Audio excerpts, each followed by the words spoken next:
सुनिए आप लोग में एक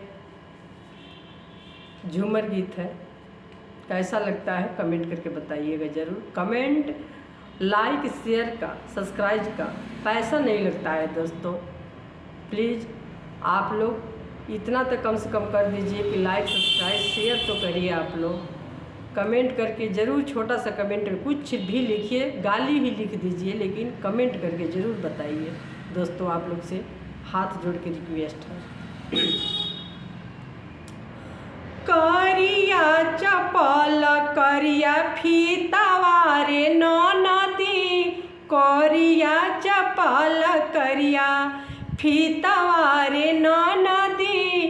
अरे करिया मरद के, अरे करिया मरद के नौकरिया रे नदी, करिया मरद के नौकरिया रे नदी।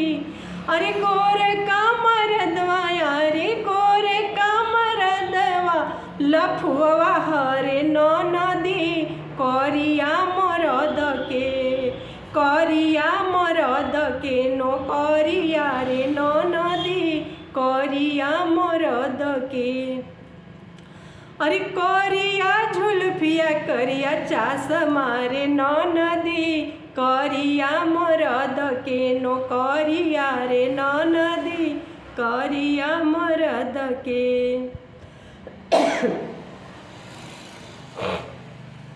धन्यवाद।